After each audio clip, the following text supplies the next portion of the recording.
Yo, what's going on YouTube? GZTV back with another video, very late night. But, yeah, I just got done streaming for fucking 4 hours on the Twitch. Make sure you guys support that.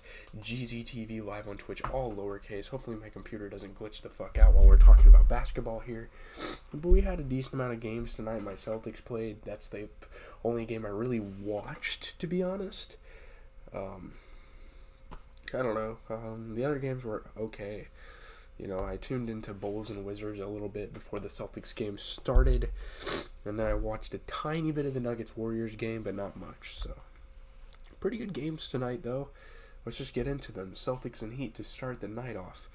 Jason Tatum and Jaylen Brown combined for 57. The Celtics topped the Heat by 7. You know, the Celtics always enjoy their trips to Miami, you know, big rivalries. Stuff like that, very heated matchups, so that's always great. You know, I really hope my mic's on. I'm going to be pissed. Okay, it is. I need to start checking that and making sure, really. Like, I do it every video, but yeah, I just really wish we re-signed Grant Williams. That's just a big takeaway from the first 2 games of the season. And you may be thinking, well, it's not really that impressive of a performance, but my goodness, if you really look at how he's been playing. And by the way, next Friday night, I am going to be watching the Terrifier 2 film. I'm really excited. It's on Amazon Prime Video. I'm going to be watching it with my little cousin. People were apparently passing out. That's just an announcement. Next week, we're going to be watching 3 scary movies. It's the week of Halloween. Might as well. Looking at the Celtics, Jason Tatum put up 29 points, Jaylen Brown put up 28, and put up 67% three-point shooting on the night. He also had 67% total field goal percentage, so very efficient night. Tatum didn't shoot the ball the best, but he still played pretty well. Grant Williams is so damn consistent, though. Whoever picks him up, I mean, we could possibly give him a better deal if we really want him that bad, but I don't know if the front office is really seeking him. They probably should, because we have a solid lineup. We went to the finals last year and only lost by 2 games. So, but looking at the Heat here, really the only big performer was Tyler Hero. He put up 25 points and shot 33% from the field, or from 3, and I actually had a friend that was like, Kevin Huerter is better than Tyler Hero and a little more efficient. Well, this just kind of proves you fucking wrong, so yeah, there's that. But Gabe Vincent was making some pretty big shots. He was on fire at one point. Jimmy Butler, slow start, but guys like Cody Martin, I mean, if you're playing 29 minutes, you should probably put up a good 10 points, like, let's be honest. I would say at least half of your minutes should be your points. I mean, Jimmy Butler didn't really meet that, but it is what it is. I don't think Jimmy Butler necessarily had a bad game either, so he just wasn't getting the most shots. I mean, Tyler Hero took the most shots on the entire team, so there's that. I think they swap hands more than people think in terms of who's going to lead the scoring. Tyler Hero's an up-and-coming guy, of course. He's been in the league for a couple of years, so, you know, he knows how to take over a game, you know. Let's move on, though. Pelicans and Hornets is the next game. Jonas Valanciunas has a big night. He helps the Pelicans beat the Hornets. Zion just with some big muscle plays. Brandon Ingram facilitating. Very interesting stuff. Dennis Smith Jr. Wow. He's on the Hornets now. Herb Jones is a great defensive player. Terry Rozier is really all the Hornets have right now, so that can only work for so many games, I suppose. Jonas Valanciunas, man, 30 and 17. He shot 33% from 3. Yeesh. Spoiled the Charlotte Hornets home opener with a game like that. Brandon Ingram took a 3, made it, put up 28 points, and he shot 50% from the field. He's just such a good scorer. He's just so calculated. He's so fun to watch. I mean, he literally is like a mini KD in my eyes. CJ McCollum, he put up 21 points. He shot 33% from 3. Looking at the Hornets, you have Gordon Hayward going out for 26. He shot 50% from 3. 23 and 11 for Terry Rozier. That's about it. Their downfall is obviously I mean, obviously not having LaMelo, but also guys like, is it Miles or Mason? I I think they have Mason Plumlee. I don't even know if Miles is in the league anymore, but you know, having a guy like Mason Plumlee starting, it's kind of a weak point. But yeah, let's just move on. Spurs Pacers. Spurs hold off the final minute flurry to beat the Pacers by 3. Indiana turned up the pressure late. San Antonio struggled for a while, but Popovich closed the game and helped them out with the game plan. It's cool to see Josh Richardson make some shots on a different team. You know, obviously he was a Celtic. I value a lot of Celtics that come through the organization. So I'm just so down bad right now with the fucking health. Am I? I mean, Tyrese Halliburton, just smooth play from him. Yeah, man, Josh Richardson. Isaiah Jackson had a play. Trey Jones was playing some good defense. Not really much to say. These are two teams that don't really plan on having much going for them this season. You look at the Spurs, though. Keldon Johnson, 23 points. Jakob Pearl, 21 points, shooting 67% from the field. And Devin Vassell, obviously a young guy they have, he put up 23.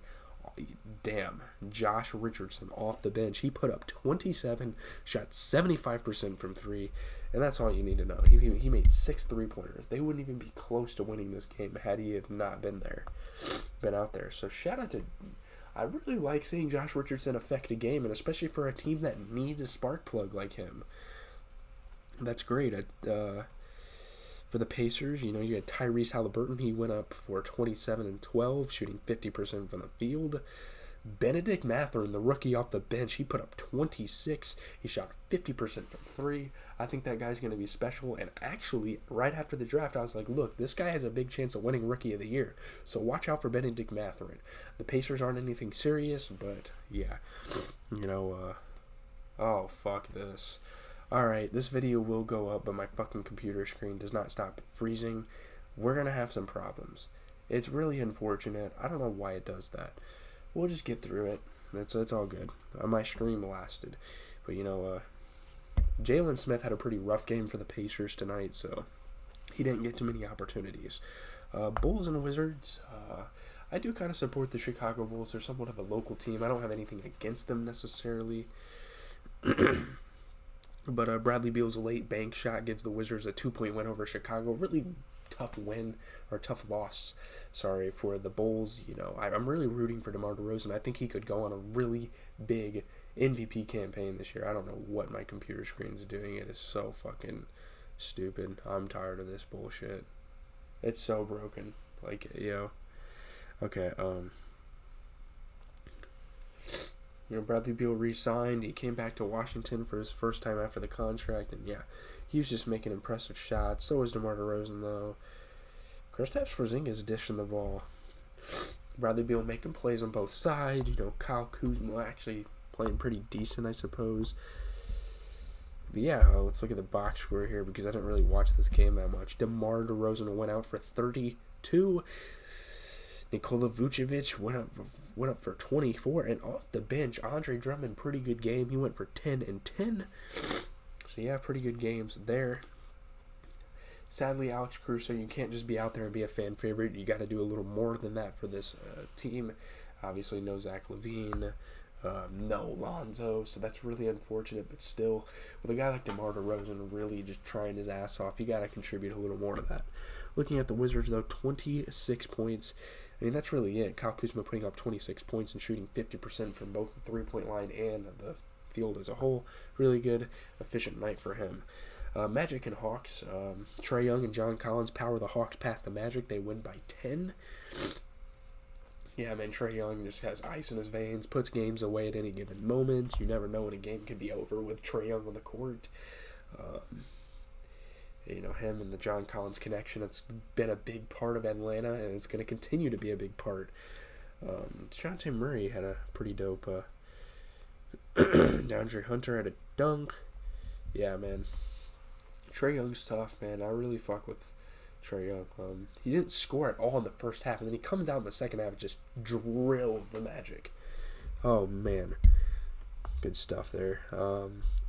Looking at the box score, talking about the Magic, Paolo Banchero, he is fucking impressive right now. 20 points and 12 rebounds.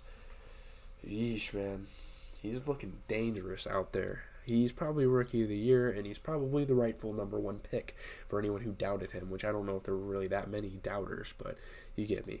Cole Anthony off the damn bench, he put up 25. He shot 80% from 3, 75% from the field. Obviously, it's not enough.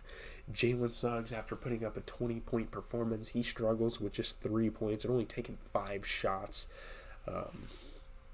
It is what it is. I think he might have got hurt. Did he get hurt? Oh, yeah, he sprained his ankle. Damn, that's tough. That's an issue, I guess. Raptors and Nets. I'm really kind of rooting for the Nets. Obviously, I'm a Celtics fan, and we beat the shit out of them in last year's playoffs. So I'm not really, that upset that they started off terribly. But still, Katie and Kyrie are players that I have decent desire for, and I like watching them play. And I really want Ben Simmons to have a good season, so it's not starting too well for him. But Kevin Durant breaks late tie with a 3. Nets top the Raptors by 4. Yeah, Kevin Durant was really out there. Kyrie Irving made a late blossom, a late bloom in this game. But yeah, he had some tough buckets when it mattered. Patty Mills, he's always reliable when you need him for a corner shot. Royce O'Neal with a pass. Fred VanVleet's such a hustle player. Oh, man, Pascal Siakam. We got something to say with Pascal Siakam. They're not going to talk about Pascal Siakam's performance, and he does this all the damn time. The media just refuses to talk about him. It's actually kind of frustrating. It really is. He's a really good player, man. I really like Pascal Siakam. He went up for 37, 11, and 12. He shot 33% from 3. And I really don't see any flaws with the Raptors lineup. I think they played good tonight, honestly. It's just the Nets just, kind of rose to the occasion. Obviously, they need to do better at stopping Kyrie and not letting him get momentum like that. He put up 30 points. Kevin Durant, he put up 27. That's normal, though. Kevin Durant shot 33% from 3. It's normal. Nicholas Claxton, he's a really good big man. I really like his play this season so far. 19 points and 11 rebounds for him tonight. We got 5 more games to talk about. Let's talk about the Pistons and Knicks. It's not much of a game here, but it is what it is. Knicks beat the Pistons for 24 in Jalen Brunson's home debut at Madison Square Garden. So Jalen Brunson, obviously he's probably played at Madison Square Garden a couple times in his career, but now he's going to have to get used to the crowd pressure, I suppose. These guys got some cool showtime going on. Some of these plays that the Knicks pull off, they're kind of a fun team to watch. And I really like watching guys like Obi Toppin, Emmanuel Quickley, Camp Reddish, Jalen Brunson, obviously their new addition.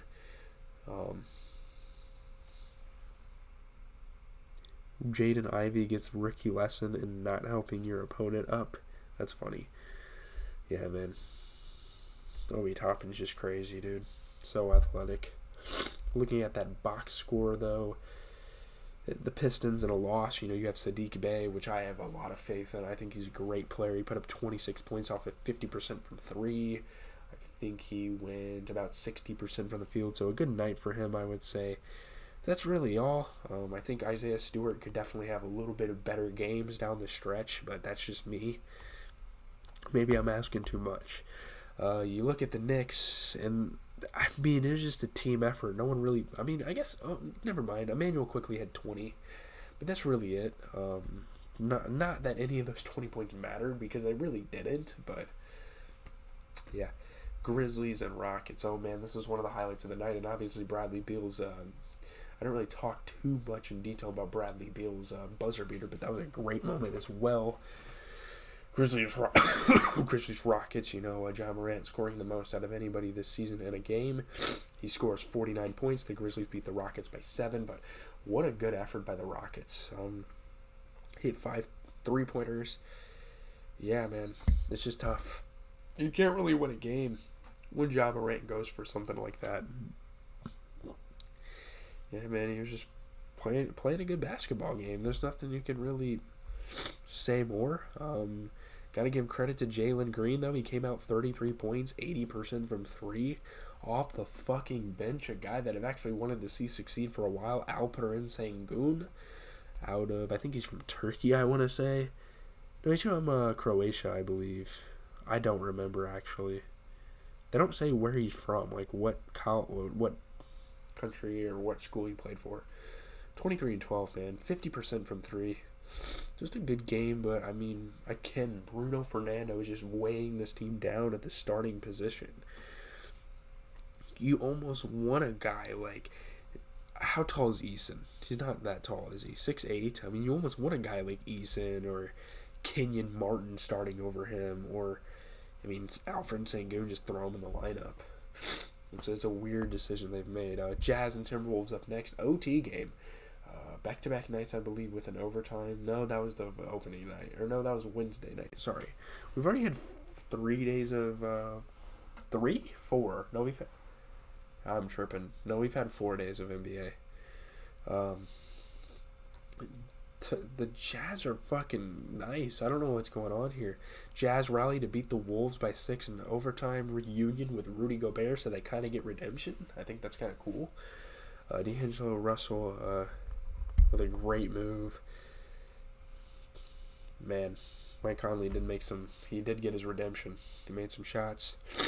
Karl Anthony Towns was obviously out there shooting.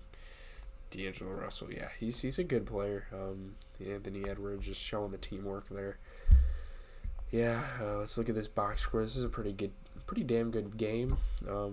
Kelly fucking Olynyk, he went for 21. It is actually astounding how this team's playing together right now. Lauri Markkanen 24 and 13. Mike Conley 12 and 11.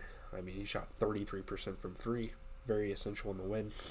And obviously leading the charge, I can't really expect much more. We have a 6 Man of the Year candidate, Jordan Clarkson, going for 29. So, yeah, I'm really commending the Jazz and how they're playing together. One of the bigger surprises of the early season right now in the first 2 games. Nuggets and Warriors, I gotta get through this video. I'm fucking exhausted. I'm literally just gonna end the video the second I'm done talking about the last game. We have a game after this, but Nuggets and Warriors. Nikola Jokic notches a triple-double as the Nuggets top the Warriors. You know, Mike Malone showed his appreciation for Nikola Vucevic. I mean, jeez. He's a different breed. He beat the damn NBA champions almost by himself. I mean, who could... Why do I forget to talk about this? Who could have done better on the Timberwolves? Anybody, really? I mean, Rudy Gobert could definitely be more of a scoring option, but he's never really seen as a scoring option. He put up 23 rebounds, but I guess a couple of more shots then would have sufficed. James Wiseman got an and one. I don't really care about looking through some of this because I didn't watch the game. I could talk about the highlights if I really wanted to. I guess he didn't really play this game by himself. Bruce Brown, former Brooklyn Net, obviously probably not happy about their playoff collapse. He went out for 20. He shot 75% from the three and 80 from the field. Give that boy some credit. I mean, geez. But Nikola Vucevic, obviously the star of the night, 26 points, 10 assists, 12 rebounds, triple-double machine, just at it again to start the season. 50% from three. Looking at the Warriors side of the ball, Andrew Wiggins put up 23. Steph Curry put up 34. I mean, what else can he do? Kevon Looney is kind of a setback for this team on the offensive end, so I'm not really surprised. Let's move on to the Suns and Trailblazers. 2 overtime games in a one night. Damian Lillard has 41 points. The Trailblazers beat the Suns by 2 in overtime. Suns are really out here losing to the Trailblazers. I mean, they had a big win against the Mavericks last night, was it? But, dude, I don't know. Is that really relevant now that you lose to the Trailblazers? I don't think the Trailblazers are a trash-ass team. I don't think they're, like, the worst team. But the Suns should realistically be winning this game. But, DeAndre Ayton, I guess he put up 26. He made it. He shot a 3 and made it, I guess. 10 and 12 for Chris Paul. 33 for Devin Booker. Devin Booker's going to have a great year scoring the rock, no doubt about it. If anyone's doubting that, I don't know why. They started Cam Johnson. Who's hurt? Why would Cam Johnson be starting? I don't know. That's interesting. Maybe that's setting them back a little bit.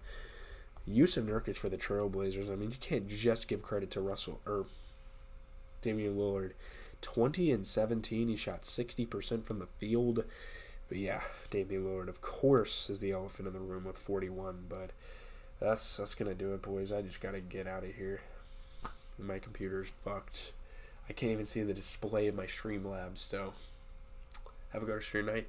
I'll see you tomorrow for a Walking Dead review and another NBA recap and a stream on GZTV Live on Twitch, all lowercase,